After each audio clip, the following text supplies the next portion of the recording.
Hello and welcome to Inside Music, episode number 78. I'm your host, James Shotwell, and on this week's show, I'm chatting with Phil Bozeman of Whitechapel about his band's new album, Mark of the Blade. Now, if you're a fan of metal or metalcore or the hard rock genre in general, then you probably don't need any introduction to a band like Whitechapel. The band has been rocking the genre for the better part of a decade now, and Mark of the Blade is a celebration of everything the band has accomplished at this point. There's also a little hint about where they're going in the future, but we'll save that bit for the actual conversation with Phil. Now, I know that we don't do a lot of heavier artists on Inside Music, but that's not because we don't like that genre. In fact, I love it quite a bit, but it takes a lot for a record to really jump out at me. And as soon as I heard Mark of the Blade, I knew we had to get Phil on the phone and figure out just what was going down with this record. In the discussion that we had, we walk our way through a few of the songs on the record that Phil hasn't really talked about in the press just yet, as well as a few that he has. But really, the meat of it is a discussion about what happens when an artist starts to grow older and has to make the decision between servicing the fans that have been there since day one and also doing what interests them. You know, at the end of the day, anyone in a band is just like any of us now. Those of you listening at home, the people that work behind the scenes here at Inside Music, we're all just people. And as we get older, we usually have the same hobbies throughout our life, but in order to stay passionate about those things, about the things that interest us, we have to keep changing, we have to evolve, we have to challenge ourselves, and as a result, if you're a musician, you also have to challenge your listeners, and Whitechapel do a bit of that on Mark of the Blade. For the first time ever, the band has clean singing on the record, just 2 songs, but it's there, and there's also a lot of other things going on that might come as a surprise to some Whitechapel fans. That said, I don't think any of it's bad. I think it's actually very good for the group because it shows that, you know, a decade into their career, the band is still trying new things and trying to forge ahead not only for themselves, but for metal as a whole. Stagnation is the cousin of death, at least in my opinion, and it's certainly true for the world of entertainment. If you just keep doing the same thing over and over again, you're going to eventually hit diminishing results. And Whitechapel, at this point in their career, are dedicated to a lifetime in music, and in order to make that a reality, they have to keep things interesting. Not just for fans, but for themselves, so they don't get burnt out. And Phil and I talk a lot about that in this episode. Before we get there, however, there are a few things we have to run over. First and foremost, this week's sponsor, and the sponsor of every episode of Inside Music, is Holix, the music industry's leading digital promotional distribution company. What that means is that Holix works with record labels, managers, publicists, and independent artists from all over the world to share new and unreleased music with members of the industry at large without fear of piracy. Should leaks occur, and unfortunately they do, Holix has state-of-the-art technology that can not only stop the spread of unwanted files online, but also track down the people responsible for the leak. For more information on Holix and access to a free 30-day trial, visit holix.com. That's HAULIX.com. Second, you need to be following the show on Twitter. If you ever wanted to know who's going to be on the show in the coming weeks, if you want additional details about current guests, or if you just want to learn about life in the industry in general, at Inside Music Pod. That's at Inside Music POD on Twitter is the source you need to be connected to. Finally, and I cannot stress this enough, if you like heavy music, then you owe it to yourself to buy Whitechapel's new album, Mark of the Blade, when it arrives in stores this Friday, June 24th, through Whitechapel, through MetalBlade Records. As a fan of heavy music and one who has been a part of the genre for the better part of a decade now, there are very few bands that can do what Whitechapel do, and on this record, they truly have outdone even themselves. Mark of the Blade is the start of a new chapter for a band that has already spent a good portion of their career defining the expectations that people have set for the genre that they exist within.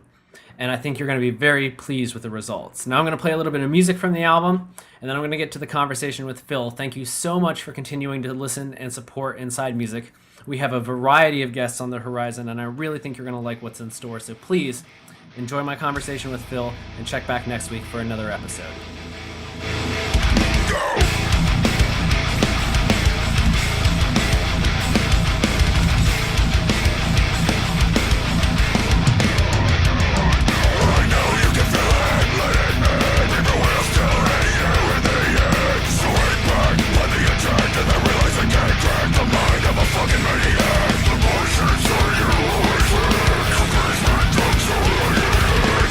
Until the end, for your dear old friend, and I promise enemies will be at the end.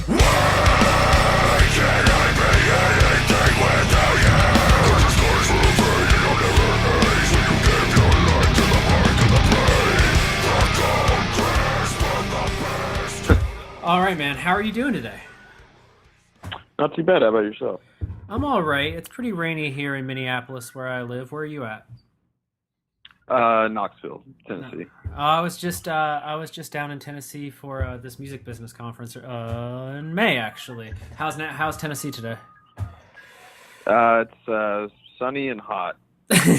Well, I mean, you're about to spend the better part of 2 months on Warp Tour, so I guess that's going to be a theme in your life. Yeah, definitely. How many For times? sure. How many times have you guys done Warp Tour now? This will just be our second time. Second time. Then yeah, I remember I saw you guys in Detroit the last time you did Warp Tour, so it's been a few years.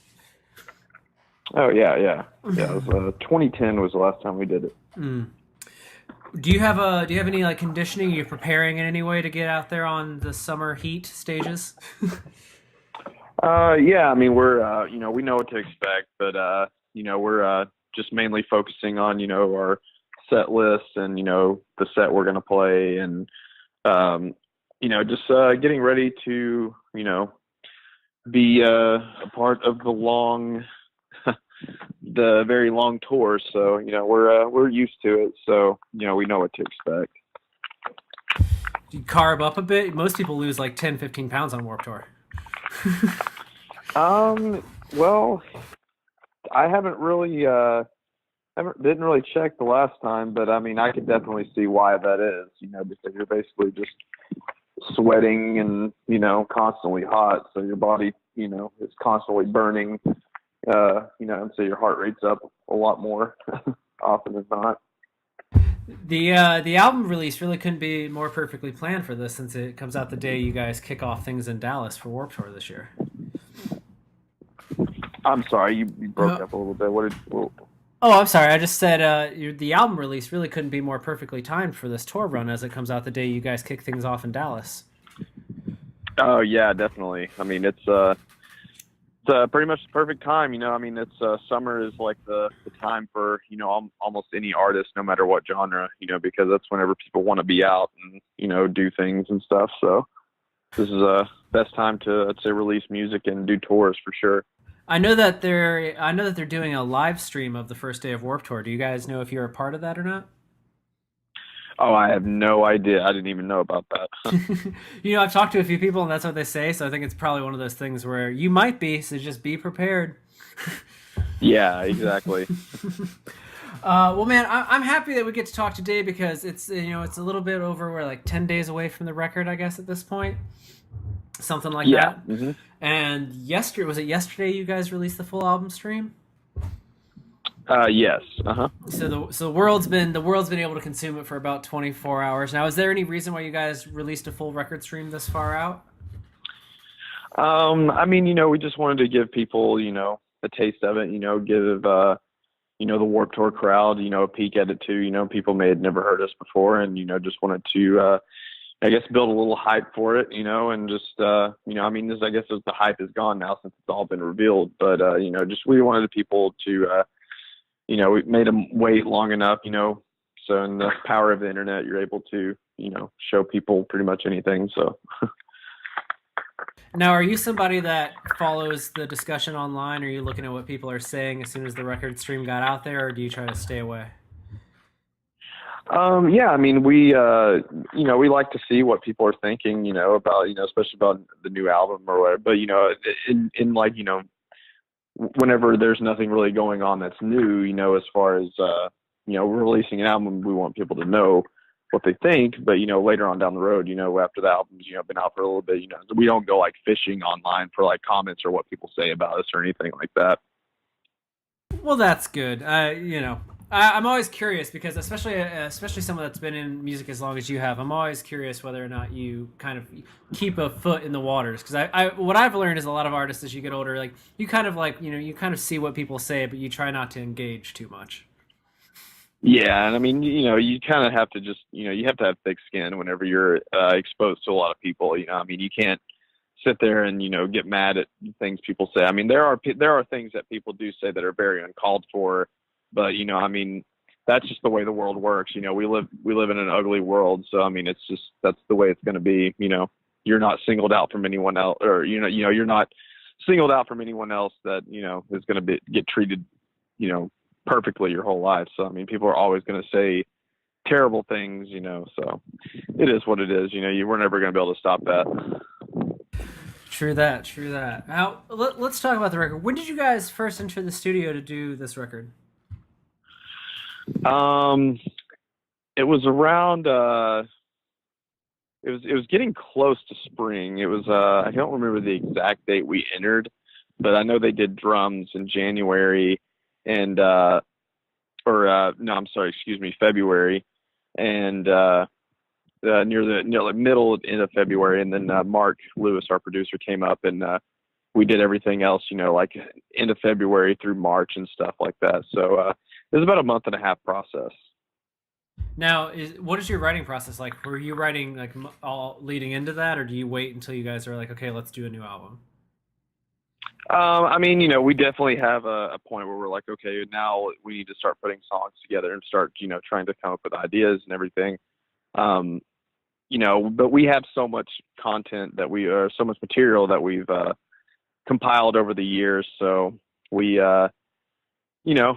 just write, even whenever a record just comes out, just if somebody has an idea, if they think something sounds cool, they just write it and record it. And, we'll stockpile that somewhere, and, people, every guitar player has their own like hard drive and, the stuff that they've written. And, we've grabbed stuff that we've written, or wrote about, a couple of years back, so,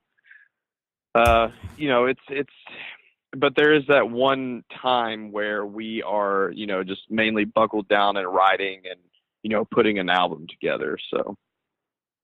Do you prefer do you do like notebooks, or are you someone that uses like the Notes app on their phone to type out lyric ideas?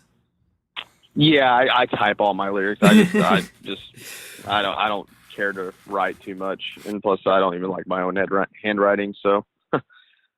I get that. I'm the same way as a writer. I my handwriting's chicken scratch, so I'm like, if I write this down, I'm probably not even going to know what I said later on. Yeah. Yeah, it's technology, a big savior though. I always feel like with vocalists, or lyricists, if you can find their phone, you could find the next album probably buried in notes. Yeah. Fair enough. Fair enough. So when you guys were getting ready to go into this record, was this idea of like, let's make an album that kind of celebrates this decade of Whitechapel? Was that always the idea from day one, or did that kind of come up as you were kicking around what you were going to do this time? I mean, it was kind of, we just realized that like, hey, whenever we release this album, it's going to be the year that we've been together for 10 years. And I just thought that was a cool idea to kind of implement that into it and, make that kind of the theme of the album. And, we, everybody was into it, we went for a different vibe, because everybody was kind of just tired of, every song just, being super hateful or, very negative or, just brutal or whatever. We wanted to, because, we've gotten older, whenever you get older, you kind of, life kind of falls into place and you don't, you kind of get a different perspective on it and you don't, you're not that angsty young kid anymore. And, we've just grown into that. We've grown into, we're all young men now. We're all in our 30s. So, well, the exception of one. But, we've just grown into mature adults and, we want to, portray life as a, as a reality instead of, just talking about, whether it's a made up story of just a brutal, killing or something like that. We want to, actually talk about real stuff and, get in touch with ourselves and, get personable with people because, the fantasy isn't something that's going to be a reality. So, people want to hear about real stuff so they can relate to it.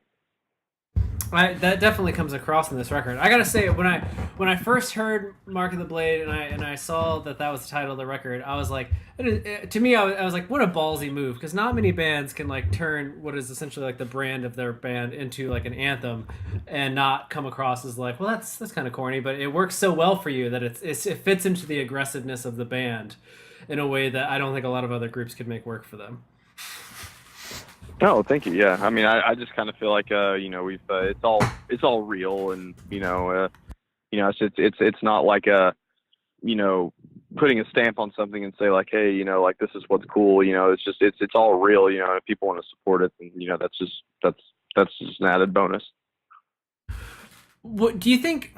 This album does have a lot of different sides of Whitechapel that I don't feel like we've heard before. Do you think it's a record that is only possible because of the 5 albums that came before this? Do you think you could have written this album in 2014 or 2012 or whenever the other cycles came around? I mean, I definitely think that we could have. It's just we really go off of what feed off of each other and like what we're all feeling.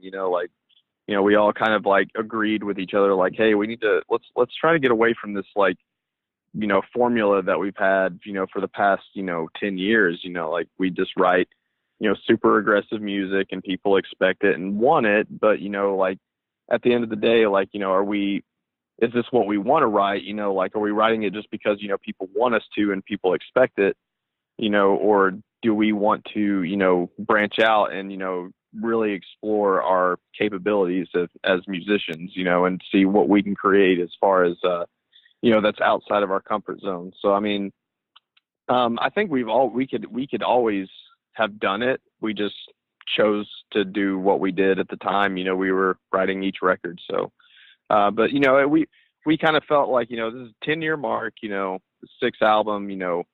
If we're gonna try anything new, like now's the time to try to do that, and because we've established ourselves as who we are, and the kind of music that we've written, and now it's time to maybe throw a surprise in there and show like, hey, like we're not just dudes that wear all black, and play metal and only listen to metal and live and die by metal. That's not the case. I know some people do, and that's fine. But we personally, aren't really like, you look at us, we're not really the biggest metal looking dudes. So. Yeah, I mean, you guys have been in the metal scene for so long now. A lot of people assume that you're pretty much lifers for at least the world of hard rock. Would you say that's true? Mm-hmm. Do you feel like you're in it for the long haul at this point? 10 years in, you got to be thinking about how do we get to year 20.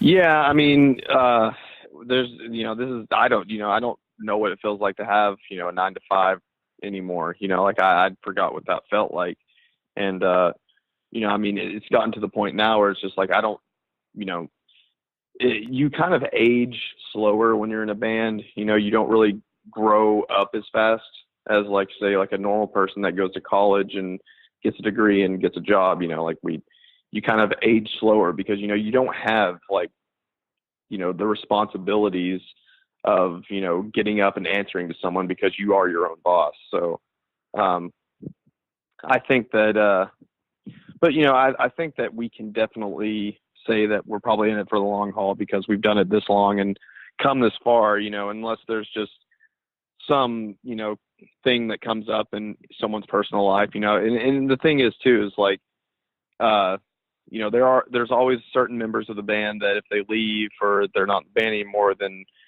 the band's honestly just not really, gonna work out, like, yeah. yeah. And I mean, like, and but I feel that way with every single one of us. Like, if Alex were to go, or Ben or Zach or Gabe or, Ben or other Ben or drummer Ben, I just don't see how it would work, especially the core 5, because, everybody except for our drummer Ben, but I mean, he is Whitechapel now. Like that's who he is. And, but the core 5 of us have been in it since the beginning, and it would just be very weird for us to adapt without one of those 5 guys. But now it's come to the point now where it would be weird without, Ben, our drummer Ben.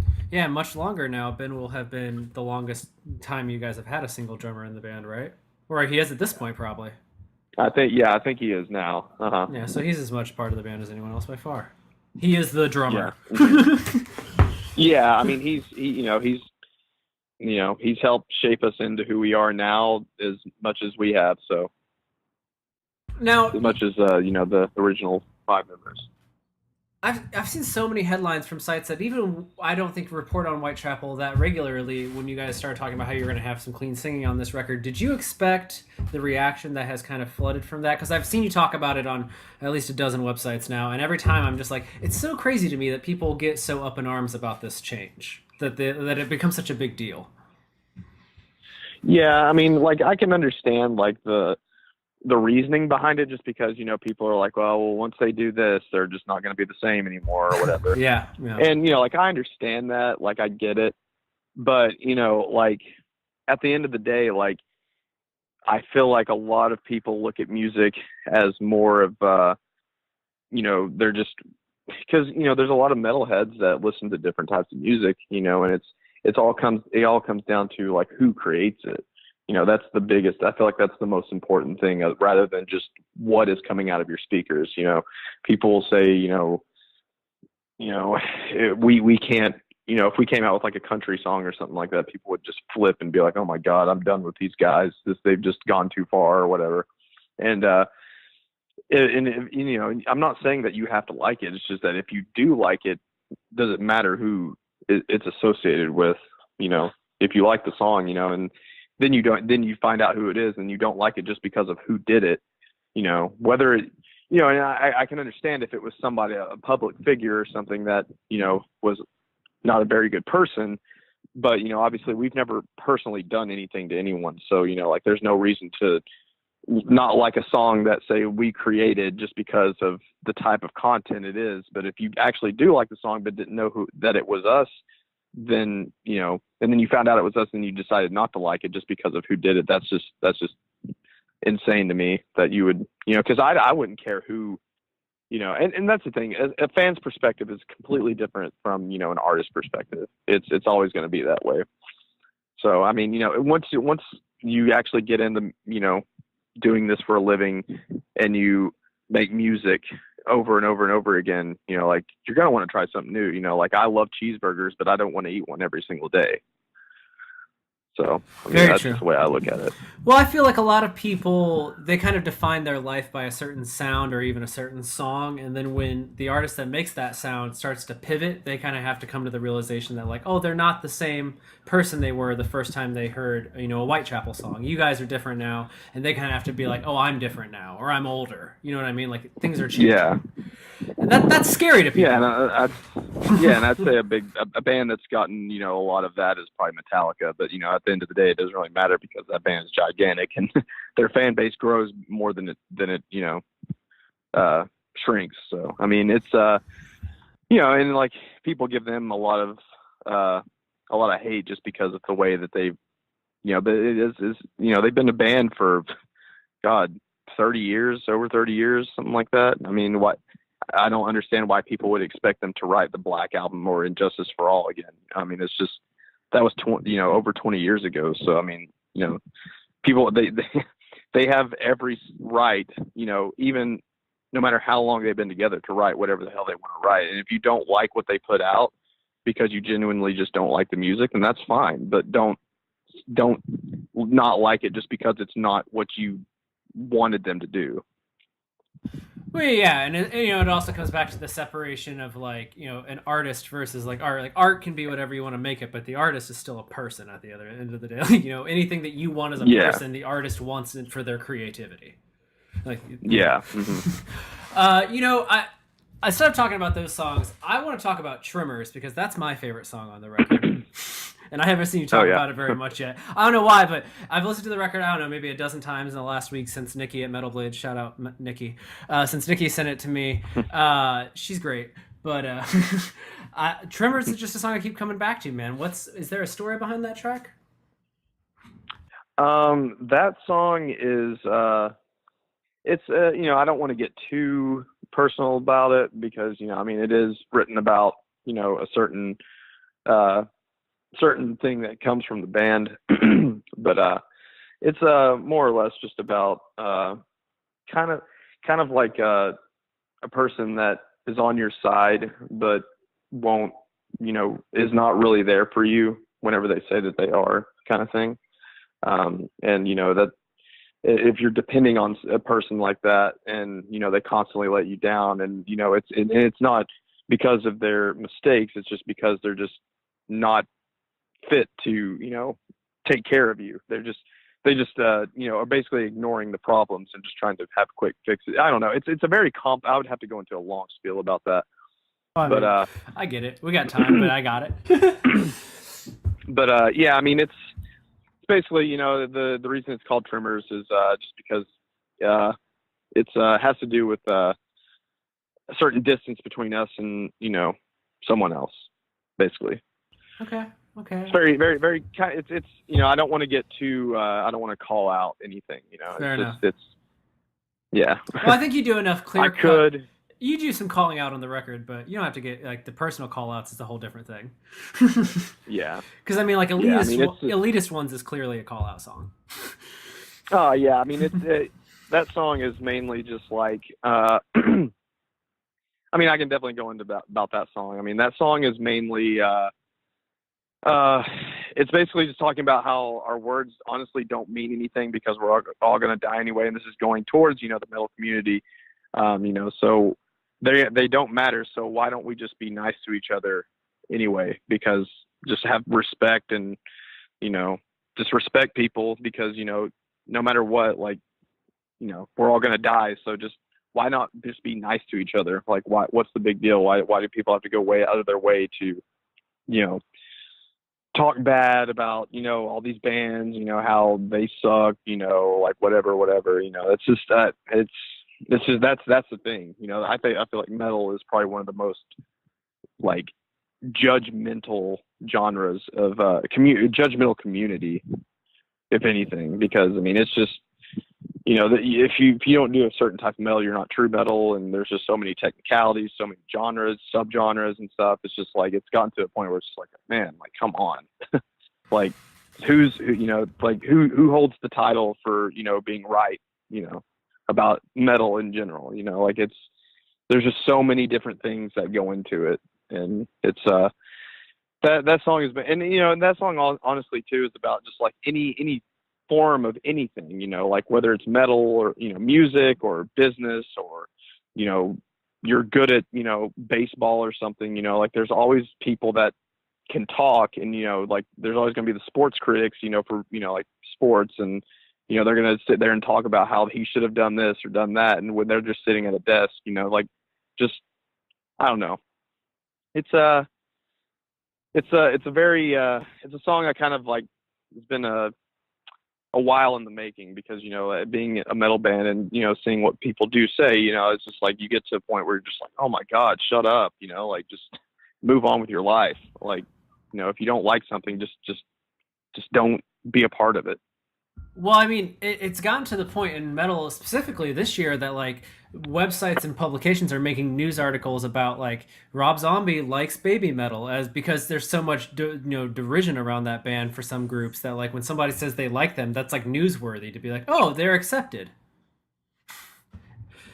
Yeah, I mean, and the fact that is like news or whatever, it's just like who cares, right? Who likes it? Who cares? Like who cares? Like really? Like cool. So does a lot of other people. He's a person with a beating heart and a brain, and can think for himself just like anyone else. Like there's no significance behind that. It's so crazy to me. It's funny to me that you just mentioned that thing, how we're all gonna die one day, so why not be nice to each other? Because that's, as I'm about to turn 29, and as I've been getting older these last couple of years, I just had a friend die a few years ago, and that's kind of been my evolved perspective on things to everything related to music, where I'm like, we all end in the same place, so there's really no point in squabbling over this stuff. Yeah. I mean, it's people are gonna be people are just crazy, man. Like I don't know, like having my own personality, like I don't go off and try to piss people. There's people that piss people off because they like to, because it's fun for them. Like I mentally cannot process that and understand why people like to do that. Because if they had it done to them, they wouldn't like it, but they can't live without doing it. So it doesn't make sense to me. That makes two of us, man. I'm glad that we share that in common. Speaking about songs that kind of represent the band, is that the idea behind Brotherhood as well? Because that would be the second song that I'd be like, oh my gosh, this is one I hope everyone gives time for. I keep coming back to it. The instrumental? Yeah. Well, Brotherhood, everything about Brotherhood. I love the production of it. I love the approach to it. It's a song that feels different. It's so different than the rest of the record that when it kind of hits, Yeah, I mean, I kind of feel like the music kind of represents, it's very dark, and like it's also got like more. There's like a part in the song where it kind of gets a little bit of more of a happier tone.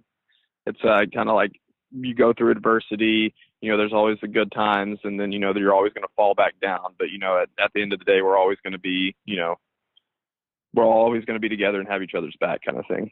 Yeah, it's just the fact that you take that away from the song when you listen to it. There are all these levels to it, and when that acoustic guitar kind of fades in at the beginning of the track, you immediately are like, oh, what's happening here?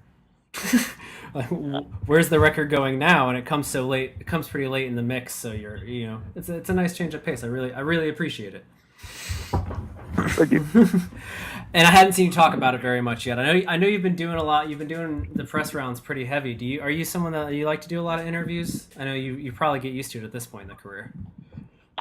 I mean, it is what it is. It's part of it.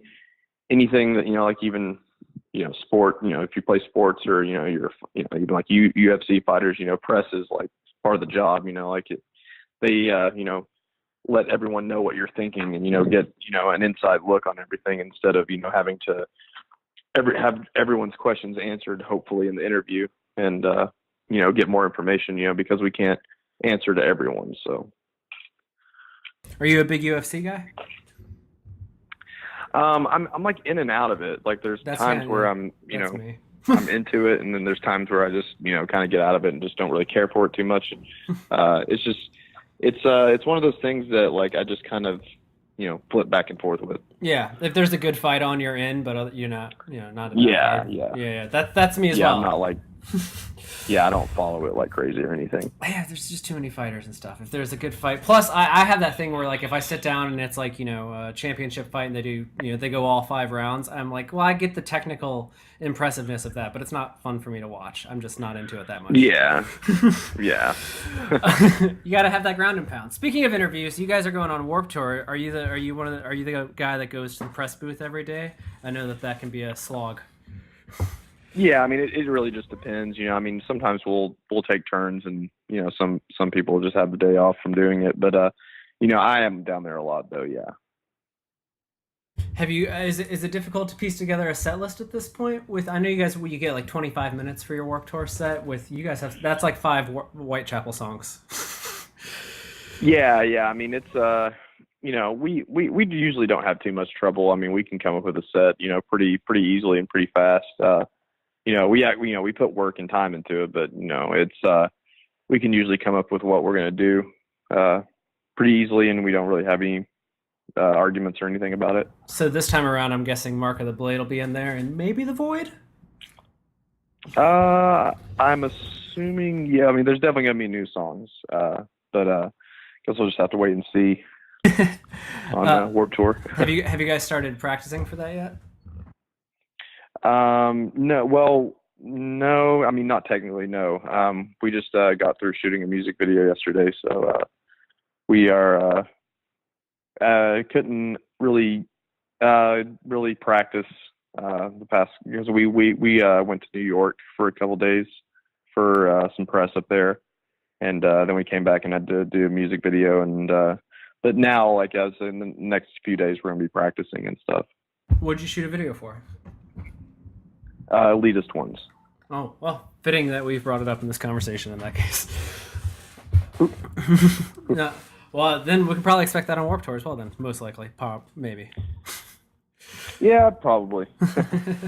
Well, that's awesome, man. Well, I appreciate you taking some time to talk to me. I'm always curious about this. You guys have this record coming out. It does show a lot of new sides to you. So, is there a place that you hope you're able to go with this record that maybe the other albums, and some doors you hope open that maybe haven't opened in the past for you, since it's a little bit different than the last few records? Yeah, I mean, hopefully it can open us to, a bunch of different things, whether, I don't know what it could be, but, hopefully it'll spring us forward and, raise us back up, because, after an album cycle is done, your hype kind of goes away. People are just kind of, waiting for new material. And, we're not one of those bands that can go off tour for forever, and, live off of, money that we've made. We have to kind of keep the train rolling. So, hopefully this can, boost our career and help us out in the future. And keep the train rolling, as she said. Yeah. Well, I wish you the best, man. Well, you guys aren't here until a month into Warped Tour, so by then you'll be a well-oiled Warped Tour machine again. Yeah. So when you guys get here to Shakopee on July 24th, I will see you then, and hopefully, I wish you the best of luck on this album cycle, man. Everyone at MetalBlade told me so much about it before I even got to hear it. I love it, and it seems like the internet is embracing it with open arms. Cool. Awesome. Thank you very much. Thanks, man. You have a great day. You too, man. Bye.